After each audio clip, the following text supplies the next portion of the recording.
Hello students, good morning. कैसे हो सब? अच्छे हो?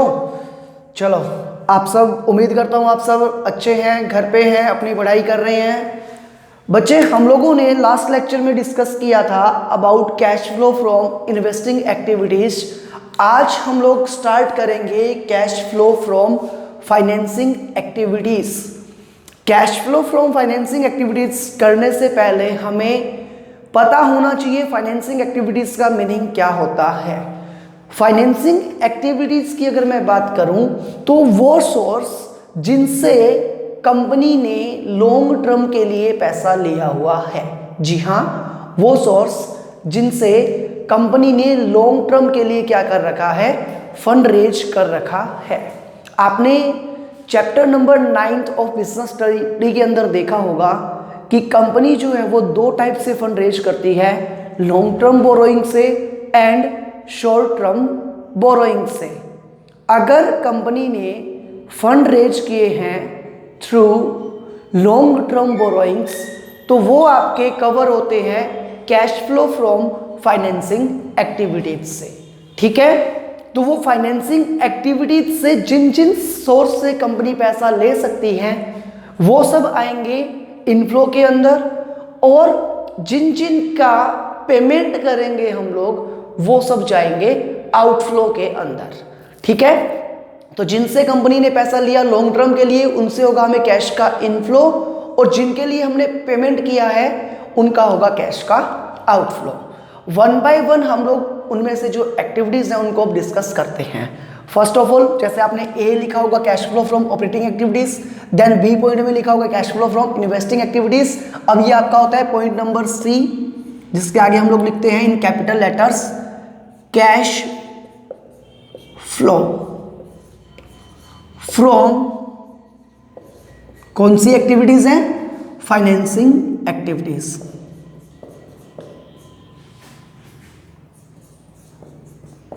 Cash flow from financing activities. ठीक है, cash flow from financing activities जब आप लोग स्टार्ट करोगे उसके अंदर अगेन पार्टिकुलर्स वाला कॉलम रहेगा जहां पे ये एंड होगा कुछ इनर कैलकुलेशंस, देन उनका टोटल होके बाहर आएंगी। कैश फ्लो के क्वेश्चंस के अंदर हमारे लिए परफॉर्मा काफी मैटर करता है, तो जो फॉर्मेट है हमारा वो एक प्रॉपर होना चाहिए। ठीक है, प्रॉपर फॉर्मेट हमारा होना चाहिए। Cash flow from financing activities, ये आपके यहाँ की हेडिंग बनेगी। ये जो हमने इनर कैलकुलेशन करनी है उसके लिए स्पेस मैंने रखा है, देन एडजस्टमेंट हो गई यहाँ, और जो फाइनल आउटकम आएगा वो अपना लास्ट वाले कॉलम के अंदर जाता है। बात करते हैं cash flow from financing activities के अंदर जो सबसे मेजर आइटम्स रहते हैं उनकी। सबसे पहले आता है हमारा कैश फ्लो किससे, from issue of shares. Issue of shares से आपके पास पैसा आएगा, चाहे वो इशू ऑफ इक्विटी शेयर हो, चाहे वो इशू ऑफ प्रेफरेंस शेयर हो। Equity as well as preference share दोनों को इशू करके जो पैसा आएगा उसको आप cash flow from financing activity के अंदर क्या करोगे, ट्रीट करोगे एज इनफ्लो। कब करेंगे, तो देखो आपने जो शेयर्स इशू किए हैं वो प्राइमरी टू टाइप से इशू हो सकते हैं। कैसे हो सकते हैं, consideration in cash. Issue of shares के टाइम पे हमें देखना पड़ेगा कि उनका जो कंसीडरेशन है वो इन कैश है या फिर अदर देन कैश है। जो शेयर्स हम लोग इशू कर रहे हैं वो कंसीडरेशन इन कैश है और अदर देन कैश है। अगर कंसीडरेशन इन कैश है उस केस में आपके पास कैश का इनफ्लो होगा, तो अगर कैश का इनफ्लो होगा तो फिर वो यहाँ पे आएगा। बट अगर कंसीडरेशन अदर देन कैश है तो फिर वो यहाँ पे आएगा या नहीं, नहीं आएगा। कैसे नहीं आएगा, क्यों नहीं आएगा, बात करें या एग्जाम्पल की बात करें। अगर कंपनी ने शेयर्स इशू किए और बैंक में पैसा रिसीव किया है तो फिर वो क्या हुआ, कंसीडरेशन इन कैश, वो यहाँ पे कवर हो जाएगा। बट अगर कंपनी ने शेयर्स किए हैं, मान लो कंपनी ने कोई मशीनरी परचेज की उसके बदले शेयर्स इशू किए हैं, कंपनी ने कोई मशीनरी परचेज की और उसके बदले शेयर्स इशू किए, तो वो कंसीडरेशन क्या है, अदर देन कैश। या फिर कंपनी ने बोनस शेयर्स इश्यू किए हैं या एम्प्लॉइज को शेयर्स इश्यू किए हैं, स्वेट इक्विटी शेयर्स इश्यू किए हैं, ऐसा कोई केस जहां पे कंपनी के पास डायरेक्टली कैश का कोई इनफ्लो नहीं होगा तो वो यहां पे नहीं आएंगे। केवल वो शेयर्स जो कंपनी ने कैश में इशू किए हैं उससे जो वैल्यू बढ़ेगी वो आपकी कवर होगी फाइनेंसिंग एक्टिविटी के अंदर, ठीक है। उसके अंदर फिर और क्या करना है, अगर मान लो कंपनी ने शेयर्स इशू किए हैं एट प्रीमियम, कंपनी ने शेयर्स इशू किस पे किए हैं, एट प्रीमियम, तो हम लोग लिखेंगे यहाँ पे इशू ऑफ शेयर्स और ब्रैकेट में मेंशन कर दो क्या, इंक्लूडिंग प्रीमियम, इंक्लूडिंग प्रीमियम का जो अमाउंट है उसको हम लोग इंक्लूड करेंगे और लेस करेंगे हम इसमें से क्या, under writing commission, under writing का कमीशन। अब ये अंडर राइटिंग कमीशन क्या होता है, याद करो एक चैप्टर हमने पढ़ा था, एक चैप्टर हमने पढ़ा था इश्यू ऑफ शेयर्स, जहां पे हमने एक मिनिमम सब्सक्रिप्शन की कंडीशन देखी थी कि अगर एक पब्लिक कंपनी को अपने शेयर्स इश्यू करने हैं तो एटलीस्ट 90% एप्लीकेशंस जो है वो आनी जरूरी होती है कंपनी के पास, जिसको हमने नाम दिया था मिनिमम सब्सक्रिप्शन। अगर तो एक कंपनी के पास जो नंबर ऑफ एप्लीकेशंस आई हैं वो क्या है, वो कम है, किससे कम है, 90% से, तो उस केस के अंदर कंपनी जो है वो एक पर्सन से एग्रीमेंट करती थी, कुछ एजेंसी से एग्रीमेंट करती थी जिनका नाम था अंडर राइटर्स।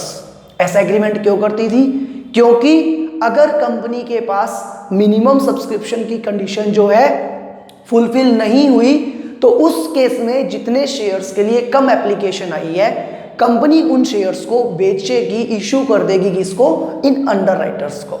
और ये अंडर राइटर्स क्या करेंगे, उसके बदले में कमीशन चार्ज करेंगे। हाँ, ये अंडर राइटर क्या करेंगे, कमीशन चार्ज करेंगे, और अगर ये कमीशन चार्ज करेंगे तो उतना हमारे से क्या हो जाएगा, कैश का आउटफ्लो। तो इसलिए हम लोग इश्यू ऑफ शेयर्स में जितना प्रीमियम है वो ऐड करेंगे और उसमें से लेस क्या कर देंगे, अंडर राइटर का कमीशन। तो ये हमारे पास आएगा कि शेयर्स को इशू करके कितना पैसा हमारे पास आया है। सिमिलरली कंपनी कई बार क्या करेगी, प्रेफरेंस शेयर क्या करेगी, तो उसका भी ट्रीटमेंट क्या होने वाला है, सेम होने वाला है, issue of equity shares as well as issue of preference shares. उसके बाद कंपनी क्या कर सकती है, डिवेंचर्स इशू कर सकती है। डिवेंचर्स अगर कंपनी ने इशू किया तो उसको हम लोग क्या करेंगे, प्रोसीड्स फ्रॉम डिवेंचर्स। अब डिवेंचर्स का जो इशू है वो क्या होगा, डिवेंचर्स का इशू प्रीमियम पे भी हो सकता है और डिस्काउंट पे भी हो सकता है। हम लोग कंपनी अकाउंट्स में ही आपका इश्यू ऑफ डिवेंचर वाला चैप्टर जब करते हैं तो उसके अंदर आता है कि डिवेंचर्स का इशू प्रीमियम पे भी हो सकता है और डिस्काउंट पे भी हो सकता है। अगर डिवेंचर्स का इशू हुआ प्रीमियम पे तब तो ट्रीटमेंट होने वाला है सेम, बट अगर डिवेंचर्स इशू किए गए डिस्काउंट पे, उस केस के अंदर हम लोग जितनी वैल्यू के डिवेंचर्स हैं उसमें से जितना डिस्काउंट है वो क्या करेंगे, डिडक्ट करेंगे, लेस करेंगे। तो हम लोग बात करें प्रोसीड्स फ्रॉम डिवेंचर्स की तो यहाँ पे लिखेंगे जो फेस वैल्यू ऑफ डिवेंचर है वो, उसमें हम लोग ऐड करेंगे, कोई प्रीमियम हुआ तो वो, और लेस करेंगे अगर कुछ डिस्काउंट हुआ तो वो। कमीशन इसका भी हो सकता है, ठीक है। ये बात किसकी हुई, इश्यू ऑफ डिवेंचर्स की। एक और सोर्स क्या हो सकता है पैसे लेने का, लॉन्ग टर्म बोरोइंग्स। तो थर्ड हम लोग यहां पे मेंशन क्या कर देंगे, लॉन्ग टर्म बोरोइंग्स। कंपनी ने जो है वो पैसा लिया है, बोरो किया है इन्वेस्टर्स से, कैसे, लॉन्ग टर्म बोरोइंग्स का पैसा कंपनी ने अगर लिया है तो वो भी आपका यहाँ पे क्या आएगा, इन लायबिलिटीज इंक्लूड हो जाएगा। जितनी बोरोइंग्स के अंदर आपका इंक्रीज हुआ वो आप यहाँ पे मेंशन करोगे, ठीक है। अदर जो मेजर सोर्स आता है आपका वो आता है, एक और जो आइटम है आपका वो है bank overdraft. Increase in bank overdraft. Overdraft अगर आपने बैंक से ले रखा है और उसकी वैल्यू अगर बढ़ गई तो इसका मीनिंग भी क्या है कि हमारे पास फंड वहां से आ रहा है। नॉर्मली बैंक ओवरड्राफ्ट को शॉर्ट टर्म ट्रीट किया जाता है, बट आपके लेवल पे कैश फ्लो स्टेटमेंट के अंदर इसको कहाँ माना गया है, लॉन्ग टर्म बोरोइंग्स के जैसा ट्रीट करके इसे हमें दिखाना होता है cash flow from financing activities के अंदर। तो इशू की अगर हम लोग बात करें, इशू ऑफ शेयर से या इशू ऑफ डिवेंचर से या लॉन्ग टर्म बोरोइंग से या फिर इंक्रीज इन बैंक ओवरड्राफ्ट, ये हमारे वो सोर्सेज हैं जहां से हमारे पास पैसा आ सकता है। अब नेक्स्ट हम लोग क्या देखेंगे, वो सोर्सेज जहां हमारा पैसा यूटिलाइज होता है, कंज्यूम होता है। फर्स्ट ऑफ ऑल उनमें से क्या होगा, इश्यू ऑफ शेयर था, तो इक्विटी शेयर्स और प्रेफरेंस शेयर्स। अब इक्विटी शेयर्स का रिडम्पशन नहीं होता, उनके लिए क्या होता है, बायबैक ऑफ शेयर्स।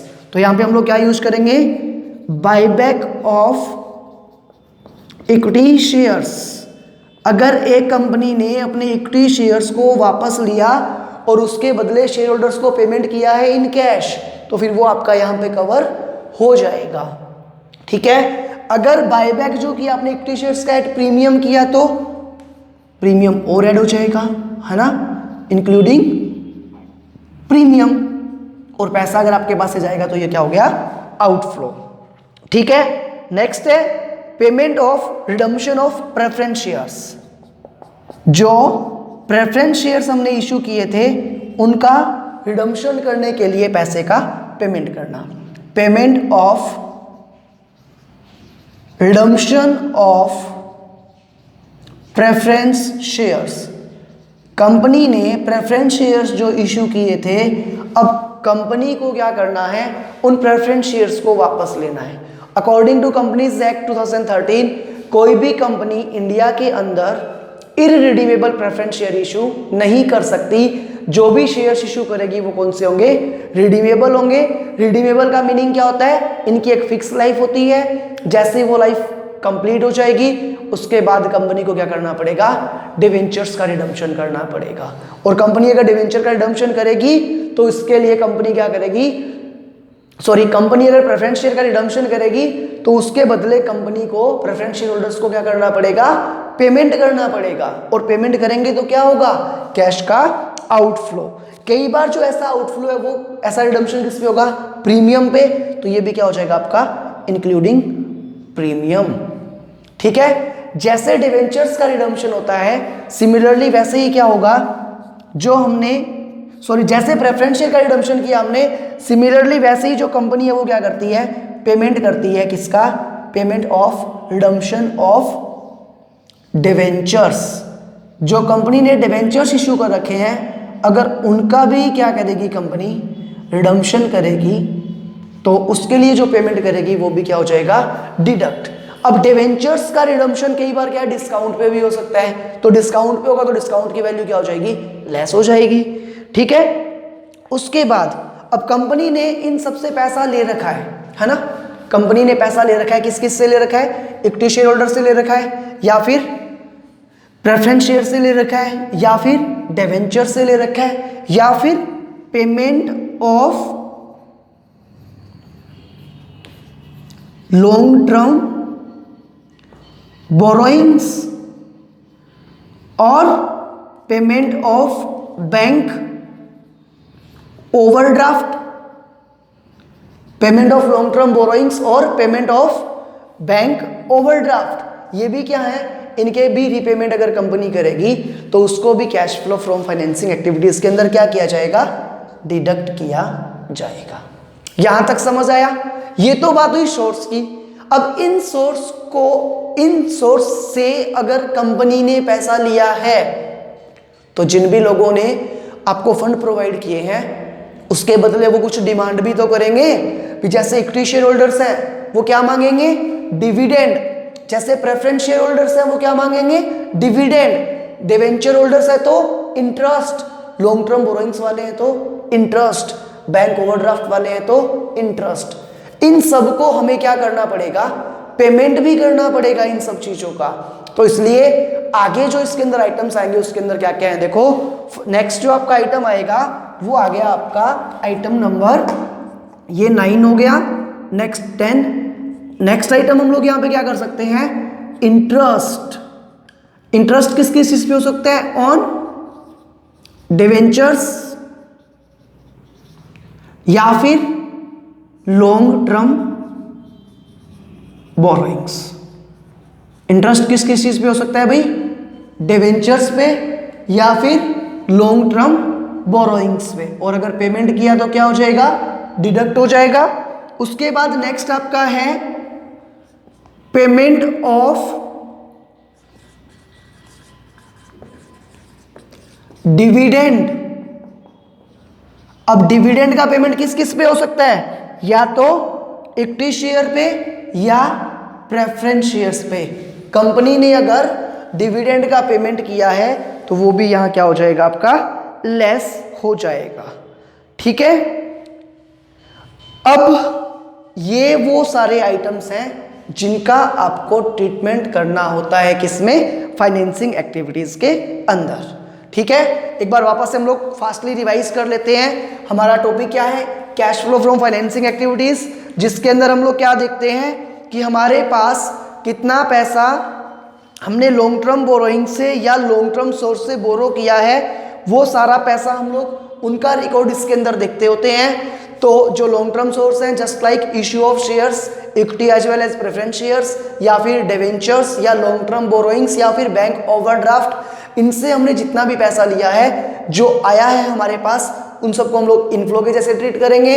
और अगर इनमें से किसी का हमने रिपेमेंट किया है तो वो कैश के आउटफ्लो के जैसे ट्रीट होगा। शेयर्स हैं तो उस पर हमने डिविडेंड का पेमेंट किया होगा, डिवेंचर्स है, बोरोइंग्स है या फिर बैंक ओवरड्राफ्ट है तो उस पर हमने क्या किया होगा? इंटरेस्ट का पेमेंट किया होगा। वो हम लोग इससे क्या करेंगे? लेस कर देंगे। अगर हम लोग इतना कर देंगे तो हमारे पास जो वैल्यू निकल के आएगी उसको हम लोग बोलेंगे नेट कैश फ्लो। क्या बोलेंगे? नेट कैश फ्लो फ्रॉम कौन सी एक्टिविटी है? Financing activities. Net cash flow from financial activities. ठीक है। जो भी आपका नेट कैश फ्लो आएगा वो आप यहां पे लिखोगे थर्ड वाले कॉलम के अंदर, या फिर ये नेगेटिव आ रहा है तो क्या लिखेंगे? कैश यूज्ड फ्लो की जगह क्या कर दोगे? कैश यूज्ड फ्रॉम की जगह इन फाइनेंसिंग एक्टिविटीज, और फिर वो किसके अंदर आ जाएगा? ब्रैकेट के अंदर नेगेटिवली आप मेंशन करोगे। इस तरीके से जो आपका ये थर्ड वाला कॉलम है इसके अंदर ऑलरेडी ऑपरेटिंग कैश फ्लो आ रहा होगा, देन इन्वेस्टिंग आ रहा होगा, और थर्ड कौन सा आ गया? फाइनेंसिंग। इन तीनों का नेट टोटल करके हम लोग लिखेंगे। तीनों का टोटल करके जो नेट इफेक्ट आएगा वो हमें यहां लिखना है। फिर उसके अंदर हम लोग क्या लिखेंगे? उसमें हम लोग ऐड और लेस करेंगे। क्या करेंगे? जो भी आपका कैश एंड कैश इक्विवेलेंट्स का ओपनिंग बैलेंस है, बिगिनिंग का जो बैलेंस है वो हम लोग क्या करेंगे? ऐड कर देंगे। तो हमारे पास क्या आ जाएगा? जो भी आपका कैश का क्लोजिंग बैलेंस है वो कैलकुलेट होके आ जाएगा। और अगर आपका ये वाला जो कैश एंड कैश इक्विवेलेंट का बैलेंस आएगा वो अगर मैच कर रहा है आपके क्वेश्चन में गिवन कैश फ्लो के कैश एंड कैश इक्विवेलेंट के बैलेंस से, इट मीन्स आपका क्वेश्चन क्या है? सही है। ठीक है। तो ये हमारा एक्सप्लेनेशन हुआ about cash flow from financing activities. आपको फाइनेंसिंग एक्टिविटीज के सारे क्वेश्चंस ट्राई करने हैं। उसके बाद जो कंबाइन हैं तीनों के, ऑपरेटिंग, इन्वेस्टिंग एंड फाइनेंसिंग, वो सारे क्वेश्चंस भी ट्राई करने हैं। अभी आज की क्लास में आपका होमवर्क है, आपको फाइनेंसिंग एक्टिविटीज के जितने भी इंडिविजुअल क्वेश्चंस हैं वो सारे ट्राई करने हैं। ठीक है। जितने भी क्वेश्चंस हैं फाइनेंसिंग एक्टिविटी के इंडिविजुअल वो वाले ट्राई करने हैं।